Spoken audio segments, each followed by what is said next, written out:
anything. She said. Sparks, don't say anything you ain't supposed to. Keep them pants leather, nigga. Yeah. Hey, Those man, were some cool. That was a cool outfit. I almost thought that they were. It was like a jumper type thing, like an overall type thing.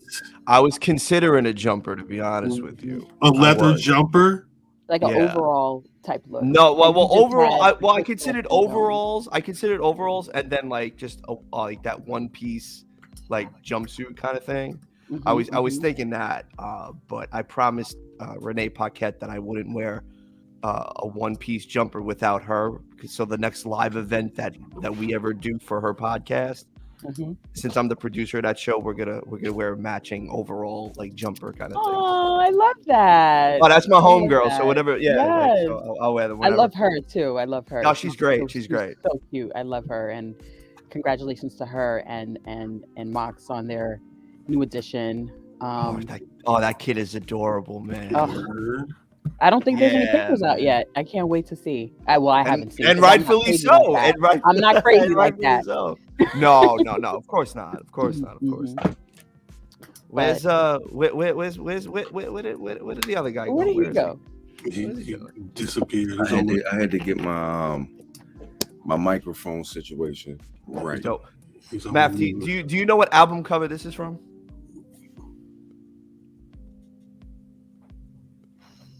No. That's Fear God. Well, replace the Fear of God with a Detroit Lions hat. That's Big Pooh. Let's rap a Big Pooh. Sleepers. Boom. There you go. Come on, man. It's my sleepers pose. Don't come on, Sparks. Come on, man. That's one thing that I know for. So I got records for you too. I do. I got records for you. Supposed to. For you and Earl Fam, I got records. Stop that. You're violating. Earl Fam. Nah, Earl Fam. Famalicious. He's referred to as Famalicious here. That's cool, but he's Earl Fam. He's Earl Fam for me. I can't call him anything else. Get him out of here. Get him Earl Fam. He's a guest, but he has to go. Think of it this way. Like my thing is like, yo, Danhausen calls like Ethan Page Egon and CM Punk Pepsi Man. So my thing is, I'm not gonna call him ill. I'm not gonna call him fam. Ill fam. I'm not gonna call him the ill fam. You know what just rings off the tongue? Earl Fam. That's disrespectful. It's not. It's his real name. His name is Earl. They don't know that. His name is Fam. Last name is Fam. You put it together, Earl Fam. It's one word. Is his last name Fam? Sure it is for this conversation. Yeah. I'm gonna have to edit this. I'm gonna bleep all that out. I don't know if I can do that. I called him Earl Fam publicly on social media. You have, and I shouted him out at WrestleMania as Earl Fam. That's crazy. At Wale Mania, I shouted him out as Earl Fam. I don't know why I said WrestleMania. Why? Spark, question for you. Yeah. Because Mimi is new to like wrestling outside of WWE. Welcome. Who should she be paying attention to during her journey? I would say start paying attention to cats like Chris Bay. I think Chris is a fantastic talent. I think Speedball Mike Bailey is really good. You should pay attention to Mike. Name people you don't have relationships with. That's funny. That's funny. I mean, I don't know if I could, bro. Like, what can I working? I mean, yo, you saw the Rolodex pull up, in Dallas. So I don't know, So it's rough. Shane Taylor Promotions, Hoodfoot. I've been totally put abreast on Shane Taylor's promotion. I think you should definitely check out Wheeler Yuta. I think he's great. Okay, I've heard the name. Chris Dickinson from New Japan Pro Wrestling. He's very good. I mean, I could keep going. If you want, I can just send you a list. Like this could be a podcast of me naming people for an hour. Yes. That's fine with me. Yes, because it's so good right now. I think the competition everywhere that like, and listen, it's cool. Like always lean into the thing you like the most, and if you rep the set of WWE, we all do. Then if that's what you know and you want to stick with that, you're comfortable with it, cool. But there's really a lot of outside stuff. Joey Janela, fantastic. I mean, there's a lot of good. I like Janela, bro. Don't be giving that face. No. She well, I wanted to add on because I just had a conversation with Britt Waters. If you're on the Patreon, at some point you'll see that.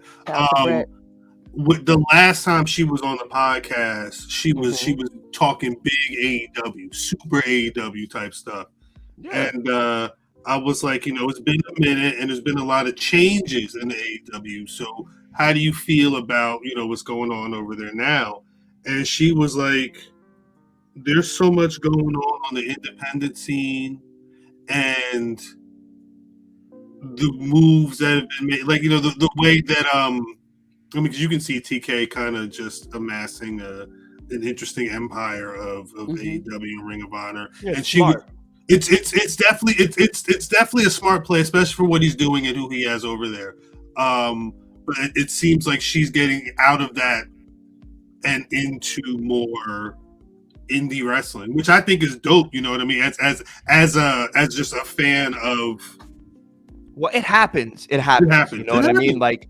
I got into indie wrestling around 17, 18. So it's been something that I was always into, but Ring of Honor and like Jersey All Pro, like, these were staples where I grew up. So, they were always having a show at the Manhattan Center. So I would just pull up with my cousin Drew and we'd go and we would watch all this stuff. And that's when I got into, cats like Chris Hero and Claudio Castagnoli and, the Age of the Fall, which was Tyler Black, Seth Rollins, and Jimmy Jacobs. You know what I mean? Like there was this whole thing about it. It was its own unique little world. It had its own ancillary little language. Like there was a whole different aspect that I wasn't, vested in yet because I was strictly just WWE at the time, or WWF. And then it opens up your world to all this other talent. And then you would just see that WWE poached most of Ring of Honor's talent around that time and then signed them to developmental contracts, and they became what they became, So to me, I was just like, yo, this is crazy. I was there for Nigel McGuinness's last match. I was there for Daniel Bryan's last match, so I was all in it, man. And it's weird that you could still call him Daniel Bryan instead of Bryan Danielson. It's very, very, very, very weird. It takes a minute to realize, oh, no, wait a minute. No, let me start calling him by the name that he wants to go by now instead of what, his Fed name was. Because, again, the global branding of that institution. Listen, you're talking to somebody that did a 10-month bid there, so he understands it. Like, you know what I mean? Why you say it like it was prison? Because he was sleeping on the couch, it probably felt like prison. Three hots in the cot is what it was. But the thing that Sparks just said, it's a whole journey. Like once you follow them through their journey, it's going to take you to the E. It's going to take. You're going to end. That's the end all be all. To a degree, some might say not. If New Japan is the place that you want to go or you want to wrestle in Japan, then it's New Japan. But even though there's 0-1, there's Dragon Gate, you can still go to those things, right? But 0-1 Dragon Gate, I've never heard of that.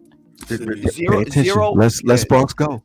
Go Sparks. 0-1 is a real good wrestling company. Okay. And Dragon Gate is really good. And then there is All Japan. I think you would like All Japan Pro Wrestling too.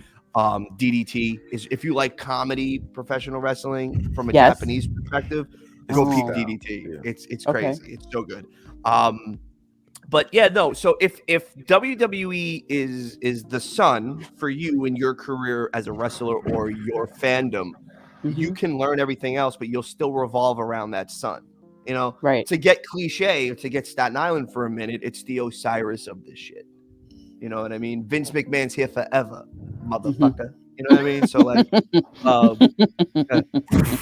yeah, that's ODB math. I don't know if you knew who that was, but I'm just saying. I don't know. You know what I mean? Right? Like, don't disrespect me with this shit. I'm just saying. But but for me, like, it was always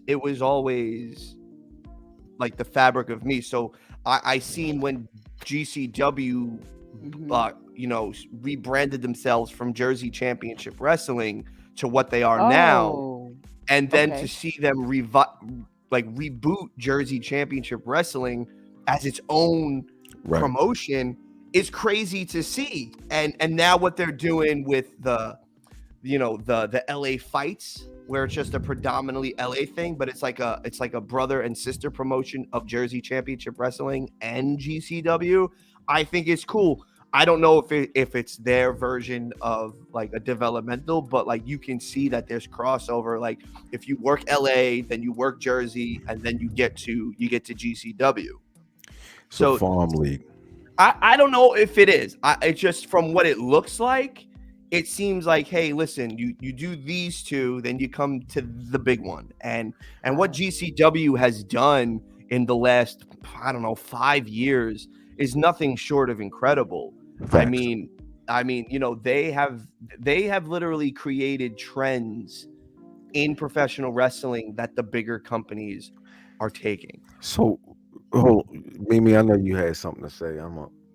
So I have taken in a conscious effort within the past maybe 2 or 3 months to try and open up my palette. Expand my palette. You ain't got no choice. Wrestling eye. You ain't got no choice, Mimi. You ain't got no choice. BRP 50 season is like right now. You ain't got no choice. But see, I had like a little bit of a thing to that, right? I was like, okay, I won't be able to do it this year because I don't know a lot of these wrestlers, or maybe I'll just take the WWE wrestlers. Let me just tell you what it is, okay? So I have tried very hard to try to ingest AEW, and I cannot. I think Why the way can't that you? I'm wired, I think the way that I'm wired. So a couple things, right? I've been watching wrestling since I was 9.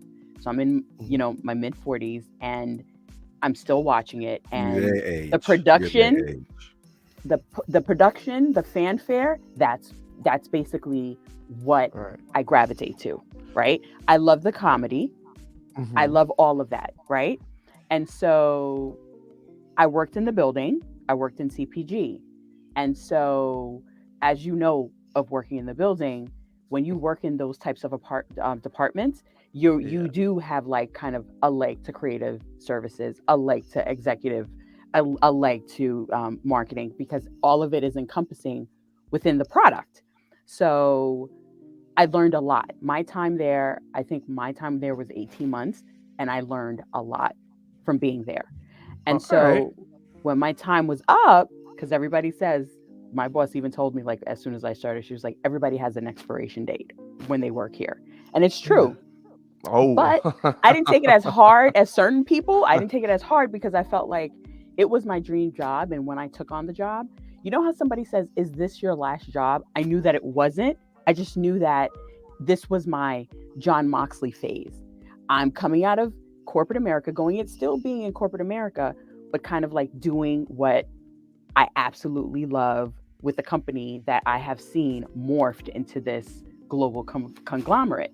So, hey, respect for that. You know what I mean? So now that I'm out and I've seen like different people come in, I have watched, I think I did Wrestle Kingdom 11, maybe.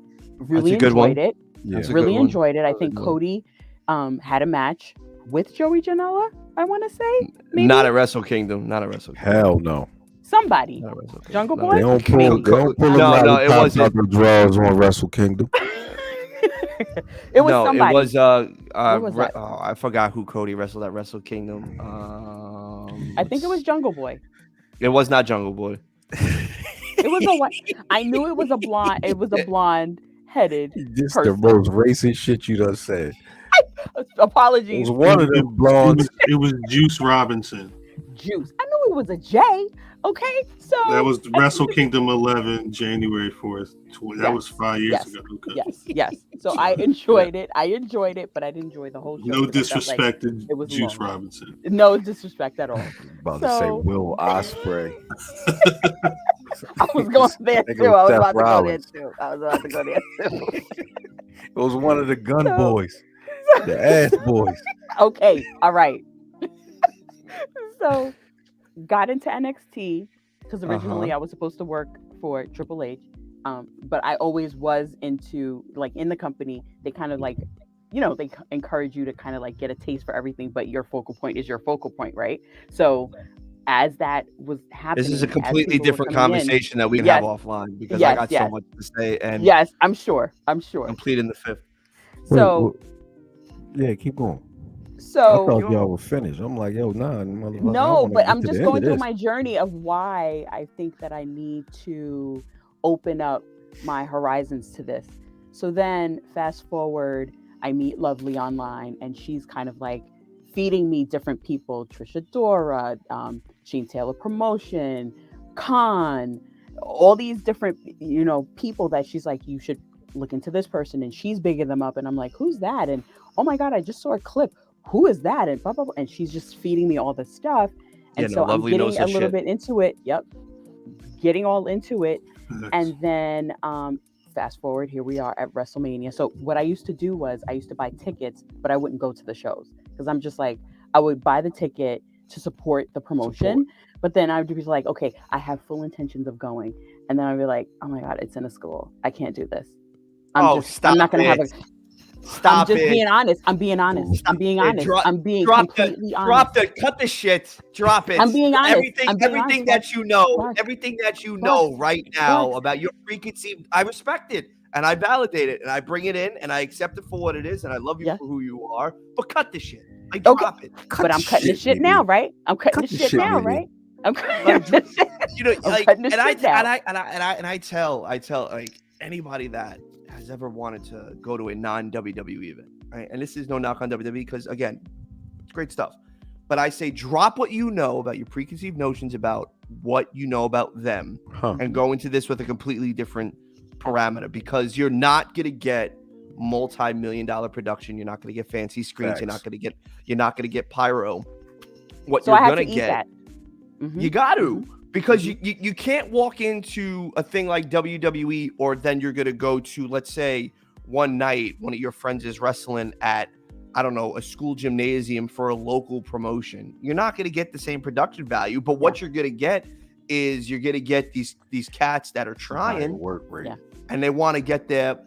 And that's where I'm at. It depends on the person in regards to the work rate. But like, you're going to get a different experience. You're going to get something more for you, because it's very difficult to get over, let's say, in a crowd of 50 to 100 than it is 20,000. Yes. And I've had conversations with professional wrestlers where they only know the scope of the E, and said that they don't know if they would be comfortable working in a crowd of 1,500 as opposed to, because it's more 100,000. It's more intimate. It's very difficult to get over in that circumstance. Yeah. So that's what you're going to watch. You're going to see somebody, and then in 5 or 10 years, you're going to be like, you'll see them on TV and you'll be like, I seen them wrestle here. I mean, it's happened. It happens for me like all the time. Like, oh, I remember this. And then when I have the opportunity to meet them, I'll immediately go to that and talk about that match for them. And then that blows their mind, because they think, well, who's really paying attention to that? Well, that's what happened to me at GCW. That's what happened when I walked in and I saw Trish and MJ Jenkins in their bout. And you went to a real special show, though. You went to a real special show. You went to the For the Culture show. For the Culture. So like that is a not only a wrestler's wrestling show, right? But that's also a wrestling show geared towards and for a particular audience that does not necessarily have the voice it should in professional wrestling. Right. So they all come together within a community and hang out and get to experience and enjoy wrestlers that really resonate with them. What's up, my bro? Don't try to running for mayor shit here, nigga. We know who you fuck with. Don't pander. Stop pandering. It's not pandering. It's just being honest. Like, let's be real, man. Let's be real. The black audience was never really catered towards. And the black podcasting space is still absolutely like it's not where it should be in regards to having more black content creators and black hosts. Right. It's not. And so a show like For the Culture or something like Wale Mania, where everybody can come together and hang out and meet and chill and be like, yo, there's room on the table for everybody. Facts. Let's all eat. Because what I've noticed, and this has nothing even to do with just like, popularity or who gets certain accessibilities. Everybody's like this with their food. Yep. And this is mine. And I always said, if I ever, whatever position I get, if it's minute or if it's major, I'm gonna share the table and eat with the people that I love. And that's the way you gotta do. Because when I came up, nobody was doing that. It was a very, very select few people that would like even give you table scraps. You know what I mean? Now, Sparks. Yep. It's rough, man. Specifically in radio, it was very, very rough to break in because they look at you as an outsider. You really haven't done nothing. It's like, well, what can you do for me? But you have to create a group of folks that you love to work with. And I think why Black Wrestling and Wrassle Rap or Black Wrestling and just me or Vin, we connect so well is because we know that there's an authenticity and it's not bullshit. Facts. So I think for you to go to a For the Culture, and big shout out to AJ Gray and GCW for throwing that show. Mm-hmm. And it's only gotten bigger since they've done it. Mm-hmm. It's really cool to see that people's third eye is opening up to something that just isn't what's on television. Yeah. And there's so much more if you dig and you do the homework. See, the problem is, Mimi, I don't feel people want to dig and do the homework. But meanwhile, all you really got to do is open the metadata in your phone and really just go on Twitter and see what's going on, and then you know what I mean? Like you'll find and connect with the people you're supposed to find and connect with to learn about or to understand the thing that you're interested in the most. And then there's other individuals that can put you onto something, or you can put somebody onto something else. Right. And everybody wants to be an elitist. Everybody wants to know what they're talking about. Nobody just wants to be a fan and be like, yeah, no, you know what? Put me on. That's right. And to me, that just don't fly. It don't. I have learned so much in the last 2 years just about like the podcasting space, even more than what I knew going into it, and just how to even move and maneuver and just even like the professional wrestling business, because a lot of individuals are taking the time to school me on stuff that people aren't privy to behind, in front of the curtain. And so to me, it's like, this is cool. So I want to okay, cool. Now I know this. Let me break this down for somebody that doesn't know. This is why you're watching this, or this is why this person's heat is this, or this is why it was too premature for that. And it's just dope to see. So I really would love for you, and I would love to get your opinion on it. I would love for you to witness a Nick Gage intro and an Effy intro at a GC. So I did witness an Effy intro. How great is an Effy intro, by the way? Was it Bussy? Was it Bussy with him and Alley Cat or Catch? Not Cat. It was him and Suzuki. Oh, so you saw the greatest. You saw probably like the second greatest independent wrestling match of the week. Then I went at 11:55. I don't know what I was thinking. It was so good. I'm so glad you went to that. I'll be very honest. Sparks. It was great. After that match, I left. Why? Yo, it's too much it's too much. It's much. Overload. It was a lot. But you got to go into it. But you have to go into it expecting nothing and leave with everything, because you have to sit and watch. Happen earlier. I expected what would happen earlier. For me, when I go into something and you give me steak and you give me juicy steak with the perfect seasonings and the perfect level of butter, I'm coming back and I want the same exact. Where did you go? All right, so where did you go before 11:55? Hold on, Sparks. Because you were running, and I was said, "Fucking, I'm not going to interrupt this nigga because he's running, and all that shit is good. Everything is good." So just to give you some context, on what was going on and shit. Yeah, she originally, this was her first day seeing anything independent. So we went and to For the Culture, and my first WrestleMania, and my first Wally Mania. Everything was first time with the crew, like first time everything. So this, her first time at an independent show was For the Culture. So you already said this is directed specifically for people like you. The bar is already set a certain. It's already set high. I get it. I get it. It's already set high. Later that night, when she tells me I'm going to Joey Janela, I said, "Oh, good luck," because like, this is niche. This is niche wrestling at its finest.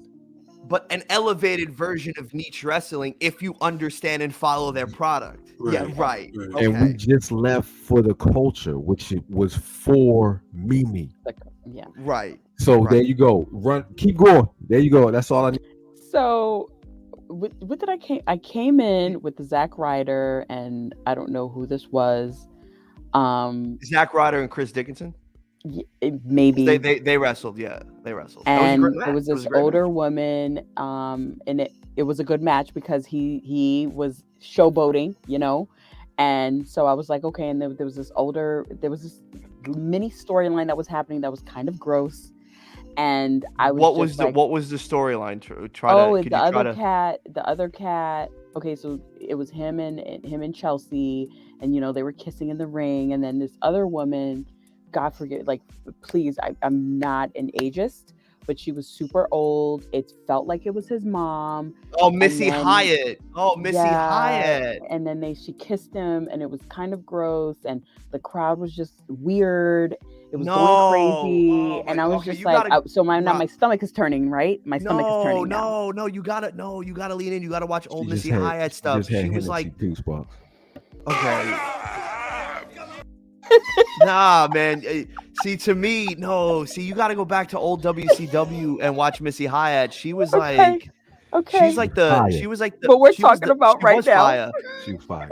We were talking about right now, like she's completely different. I didn't even know who this woman was. She's a legend. Okay, I didn't know. She's a legend. Pardon me, I didn't know. No. It's okay. This is you're taking it all in. It's a lot to take in. It's a lot, and that's old. Like she's not been. She was like her peak was a while ago. It was a while. Right. It was decades ago, but you know she's still culturally. Yes. Relevant, right? In terms of you have to give her flowers for what she was able to do in WCW. Absolutely. So she made a name for herself there, and it's. I don't think you get better in terms of performance than a guy like Zack Ryder right now, or Matt Cardona. On the fire, fire. Yeah. You know what he's able to do, and all the belts that he's collecting now because he wants to do the Ultimo Dragon photo. To me. Is top notch, and he's a guy that look at that. That's a great title, man. He was able to not reinvent himself, but show cats what he is able to do and why he is as over as he did. Yeah. And it takes a lot of balls to get into a GCW ring and to do a death match with arguably the greatest death match professional wrestler in the United States in Nick Gage, and really hang. You know, it's rough, and he executed it perfectly. You know, and even to wrestle a guy like a John Moxley, because Moxley showed his dedication. It shows his dedication. It's incredible that you get to, because Moxley's bigger than he's huge. I love him. You don't get bigger than John Moxley. That's right. But when you can get that type of heat. Where they're forming where the fans are forming a barricade before you even walk out. You've won. It's a level of heat is so good. But I want to circle back to Effy and Suzuki for a minute.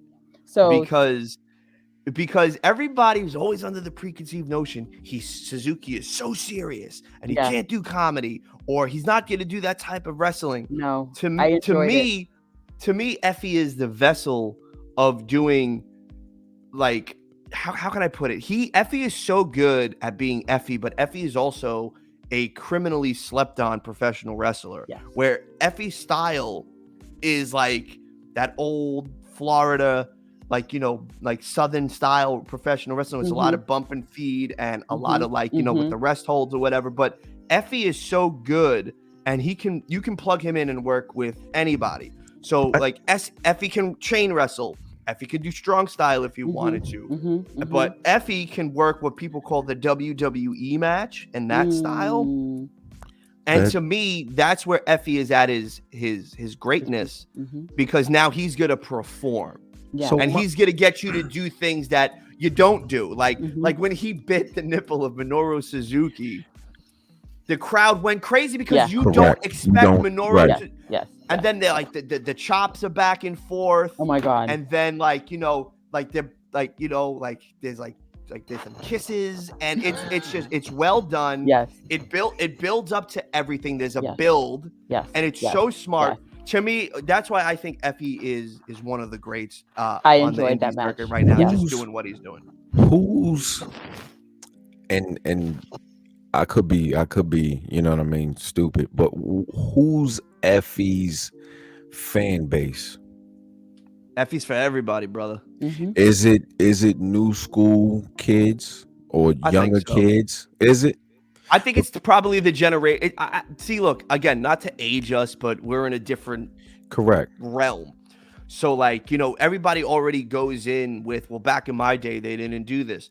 So you have to, and I'm not saying anybody in this space right now is doing that, but I've read it on social media, you know, and I've seen it where people don't understand it, you know, but dude, like, Effy is for everybody, whether or not, you know, you're in the LGBTQ plus, you know, space, whether or not you're a black wrestling fan, or whether or not you like death matches or strong style or just that, you know, WWE style. So when you have a guy like him who's extremely versatile, like, he's a great off the bench and can give you like 15 off the bench. Yeah. Like, okay, cool, Effy, like, I gotta plug you in now, boom, and then he's coming in and he's even maybe giving a couple of assists. That's the type of performer that you want. And then he flips it and he can work a tag team, and it's him and Alley Catch. And they're the GCW World Tag Team Champions. Bussy all over the place. Bussy all over the place. They just throwing it in. Hey yo. And then they work and they get to hang with arguably the greatest tag team in indie culture. Alley Catch is up there, the Briscoes. Alley can throw down. She's gone. I don't think people realize how tough and how good of a wrestler she is. She's gone. She can give a beating and she can take a beating. She can sell. Hey yo. So that girl, she understands nuance. She understands everything, man. This was my question a while back, and I was I just said, can I just say one thing? Go ahead, Mimi. Even outside, when we were trying to find how to get inside, he was outside, Effy was outside, and my girlfriend, when you say Effy's for everybody, my girlfriend, who I do a spaces with, Turnbuckle Spaces, on Tuesdays and Fridays, we do a spaces on online, and she and we went to the show because it was on the eve of her birthday. And so she's always been talking about Effy, and she's a mom of 4, like, at school, like, just like me, right? And she keeps talking about this Effy, and then so every time I would go on his social, I'm like, this boy is young, like, he's young, like, what kind of experience can he have? So when I saw this match, I was like, first we were outside and we couldn't get in, and he directed us in. She was like, "Oh, look, that's Effy, that's Effy." I was like, "He's incredible. He's incredible. He's incredible. He's young. He is. How much experience does he have?" No, he's incredible. You guys should have him on the show. He's a fantastic interview. A fantastic interview. Mind you, I texted the group chat like, "Who's Suzuki? Should I know who he is?" And they were yes, you should. Yes, you should. What? And we like, what the fuck? Like, but it's okay. But it's fuck? okay. It's okay. It's okay. Like, That what? listen, I give you a ton of respect to even say that. Yeah. And to even leave the bubble in which you were in. I have to, because at the end of the day, they not gonna give me no passes. Okay. Nah. They not giving No. me. I said, you know what? Maybe you can let this person, that person do that. Now they were like, yeah, nah. Well, it's baptism on the fire with black wrestling. So. Yeah. Facts. Like how you think Drip got to where he is now? He just had to be on the show, get on the show, and be on I still don't believe he's a real person. This interaction message was fucking hilarious. I ain't even gonna lie. Or That interaction was hilarious. That's or funny. how Lash did Homegirl this past Thursday. Like just shit. push me in the damn pool. Like yeah. I'm over here. So I'll tell you this, and this is the last thing I'll say about Effy, because I can talk about Effy all day. The first time I got to see him work, you hear the opening keys to Goodbye Yellow Brick Road by Elton John, and I'm like, wait a minute, that was so great. That was what's so this? good. And then the crowd is starting to sing along, and this has got to be, I don't know, maybe 2 years ago, 3 years ago, maybe. And you hear everybody singing, and then he just comes out with the leather jacket with the spikes, and he's wearing like the fishnets, and his hair is, like, he is so good. And he comes in and he does the flip in the ropes, takes the jacket off, and I'm like, this is what a performer. That's pro wrestling. That is pro wrestling. Because if everybody, and not everybody, but if you go to an indie show, it's real like this face. Yeah. Like, and everybody's wearing black tights. And they're wrestling the same style match, and it's either you're doing some flippy doos or you're working some chain wrestling or whatever, and then you see a guy come out to Elton John in fishnets and a pink leather spike jacket. Yeah, right. You can't but help but go like this and be so zoned in. That's where I lean over to the person that I was with, and I said, this is the greatest professional wrestler I've ever seen. And this is why I ask, who's his audience? Because like you don't get characters like you used to in pro wrestling. You know what I'm saying? You would get the fucking witch doctor, and then you would get the head cheerleader or some shit like that. Right. But then when you have specific people that do these things that pull that character shit out. But then they never, you know what I mean? And people can't recognize that, this is the pro wrestling that I came up on, but they can't catch it because it's not them flipping all fucking match. Or you understand what I'm trying to say? But I also think a lot of it has to do with ignorance as well. Facts. I think a lot has to do with ignorance where, some people are not receptive or open to rooting for an openly gay professional wrestler. Right. They can't get past it.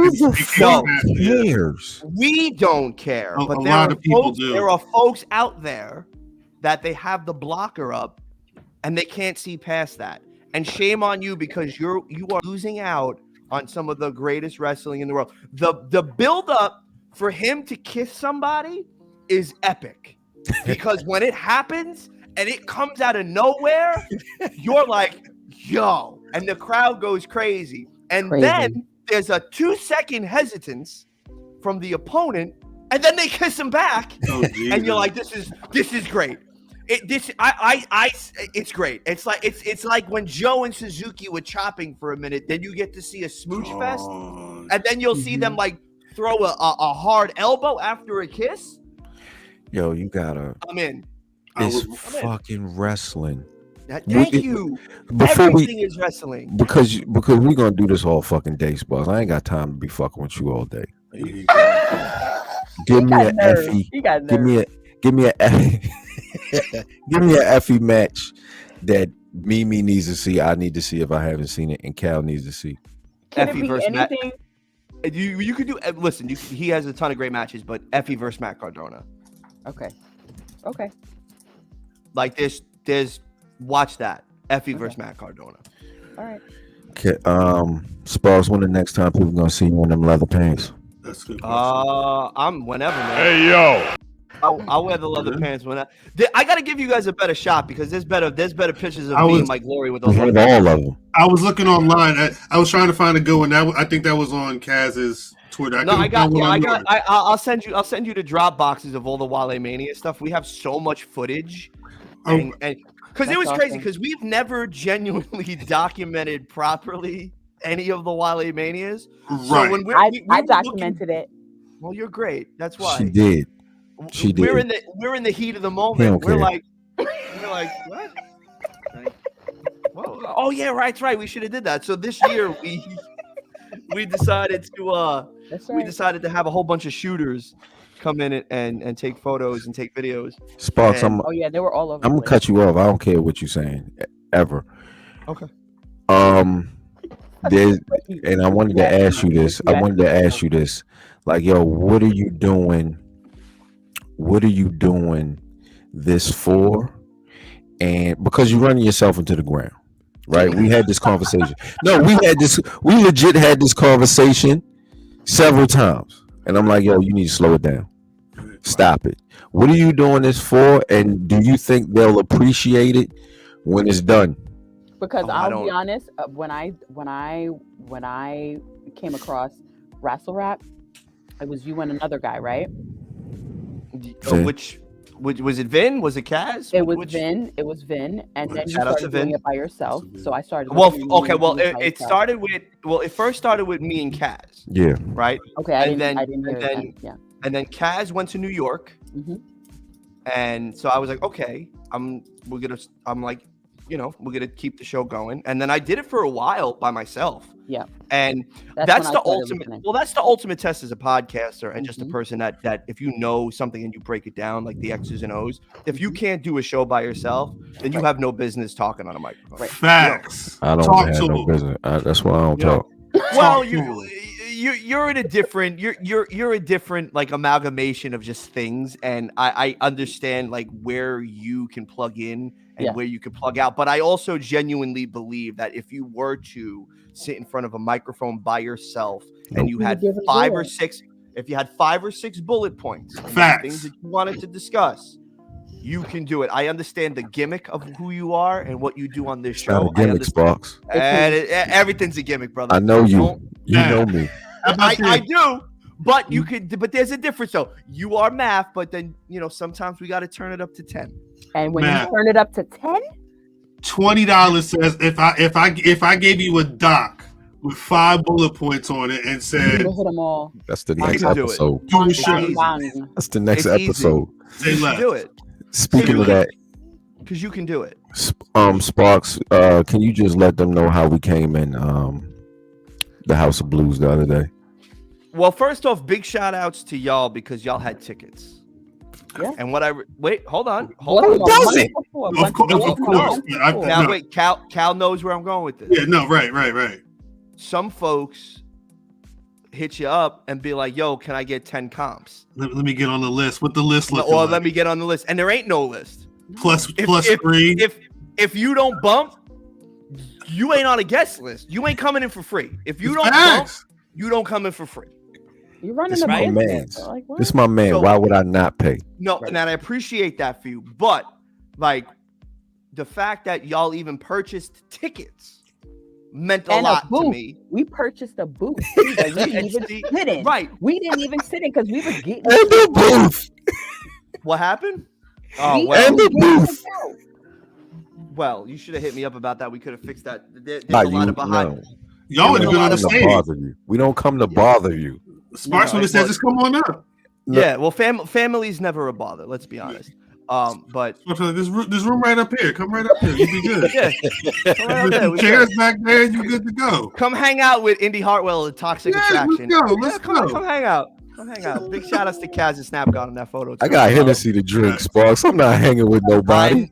I know. Worried about these people.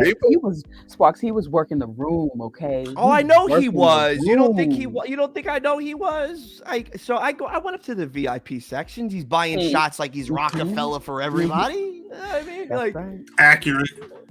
You know, me, him, and Gigi Dolan taking a couple of shots. I'm out of here, dog. He just mentioned that. And but that's what I love. But that's what I love about a dude like Math. It's like he don't expect nothing. He don't want nothing. Like I knew that he took great joy in seeing what we were doing, and the relationship that he and I have. That he got to just see like all the hard work for me to do what we were doing as a collective. Yeah. Are they going to love you, Sparks? I don't know. Listen, I can't answer that question. I'm not doing it for flowers. Sparks. I don't need it. I don't need the flowers. Hold on. You at a certain point, right? I got kids, right? Right. Yeah. My kids. It's the most I know about him. When I'm gone, my kids are supposed to take. You know what I'm saying? That's great. Right. They're supposed to. You know what I mean? You honor thy father after. You know what I mean? You understand what I'm saying? It's Holy Thursday. I understand. I get you have several of them out here. Mm-hmm. They might not claim you as their dad. They should. But you are. But you're their dad. Yes. Somebody said that to me. They pulled me aside during Dallas, and they were like, "I don't think you understand the influence in which I'm out of here." You and just so you know, just so you know, I've watched you through Vin. I've watched you by yourself. I've watched you. I've listened to you now, and to see you on that stage and just evolve into the person. I've very little podcasts that I've watched evolve, and you are one of them. And it was. I basically at Wally Mania just sat back and just watched everybody's movement. I wouldn't have never known. I will have to say that this is a testament to Black wrestling outside of me, because they created this space outside of them, outside of me. That you would have never known that they knew who you were. You would have never known that, because that's not the energy that they were giving off. And move in silence. They move in silence. Move in silence, and that's how it's supposed to be. You knew who the fake me outs were. You know what I mean? But oh my God, they're everywhere. Just that was a very eye-opening experience, and just to see where Kaz was as a writer, to see where he is now, and he's incredible. He's incredible. It was just beautiful to see. It was just beautiful to see. They don't understand. Sparks. But wait, Matt, I'm sorry, because Sparks, they don't understand, like, because it's like, no, what Cal, I'm saying, you get it, because there's a you remember the blog. That's what I'm saying. There's a layer where it's like, oh yeah, I remember when it was cool to talk about wrestling on Twitter because of these two guys, but it went back. I could go back further to the Emilio Sparks experience. That was years ago. There was this, again, it's been a journey. You know what I mean? It's dope to see. That podcast was just a diary of my life for a specific time. Raw, uncut, just it was great. Angry. So I say all that to say, when you running yourself into the ground, take a second and take pause. Yep. And take a second, because again, when I read something, and I'm not saying this because you hear this happened.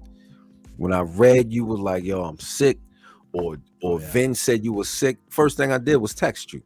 Yeah, and that meant a lot to me. That meant a lot. Slow it down, because they don't love you the way that you love them.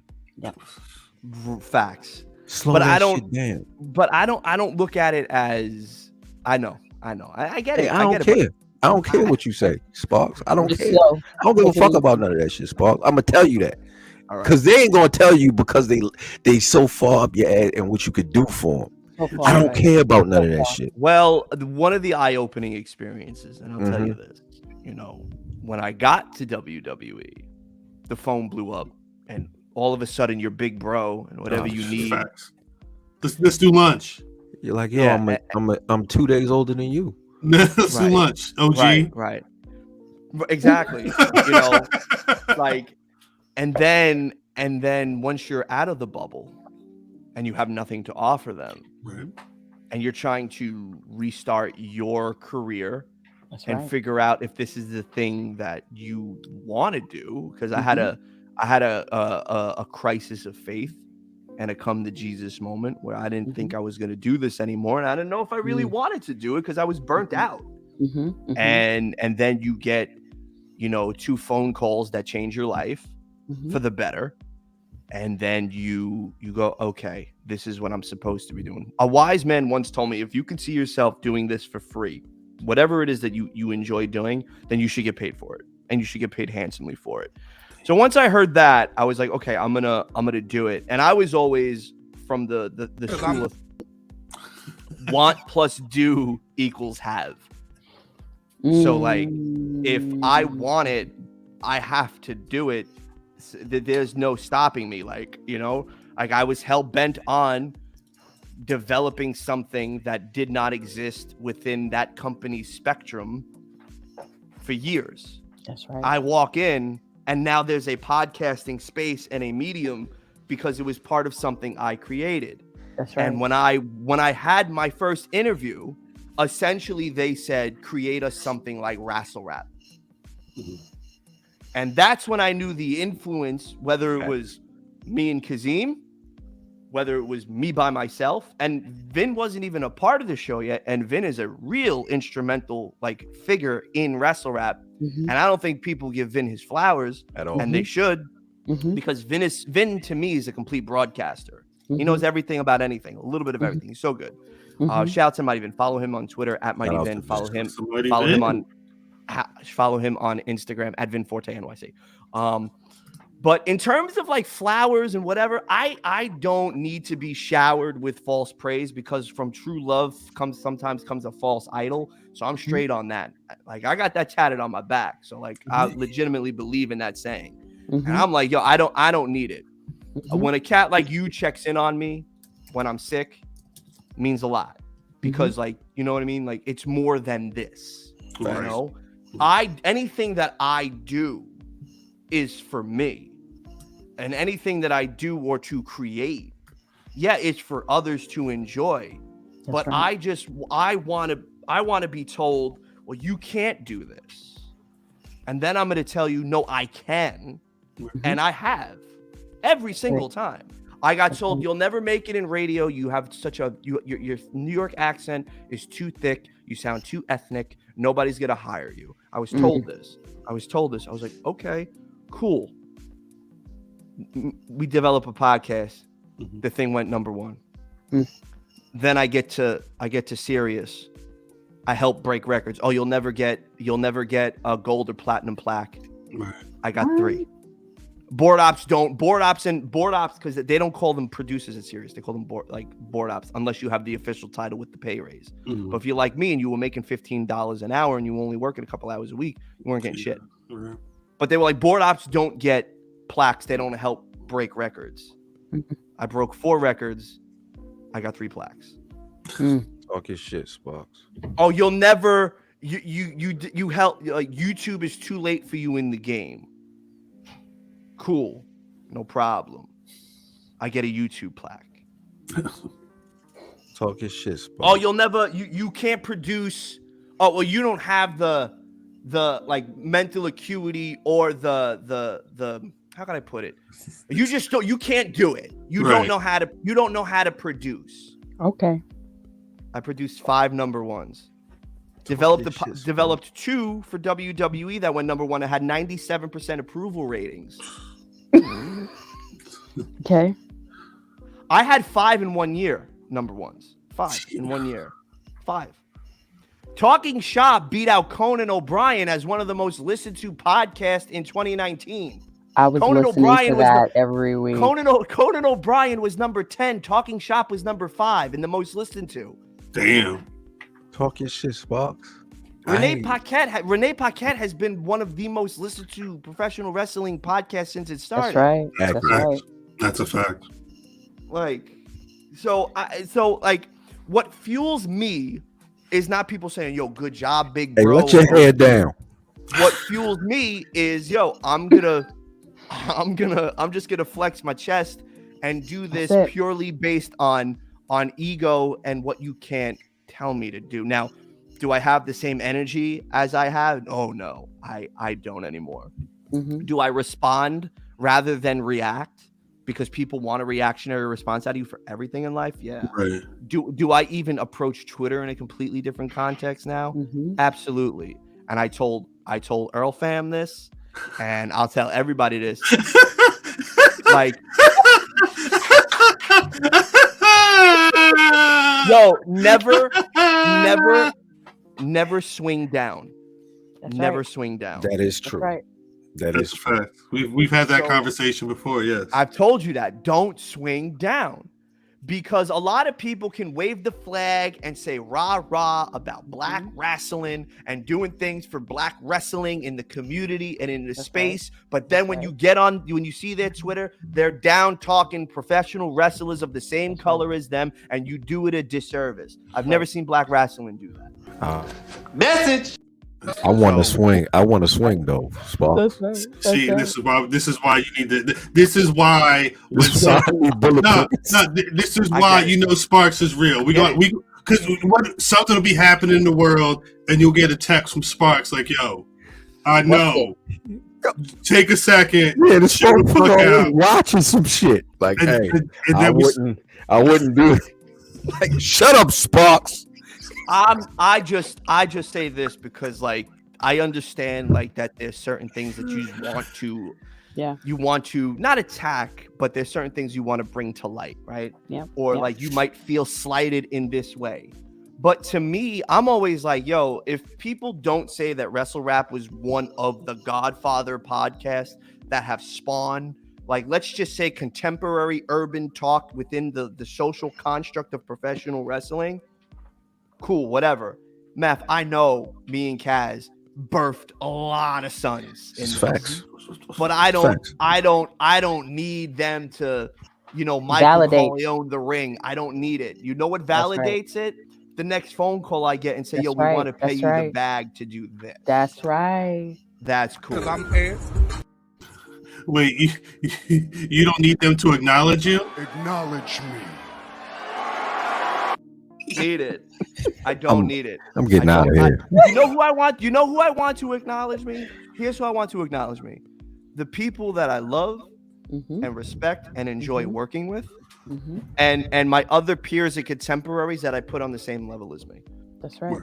100%. If somebody who like a Mimi who enjoys my work, but this is the first time we had a conversation, warms my heart that you say, like, hey, like, I've been watching you from what you started from to where it is now, or even you, Cal. Like, I remember Rock the Dub, man. I used to email you to get the EDM track remixes that me and my DJ partner, we would remix, because I just knew how much of an influence the blog had.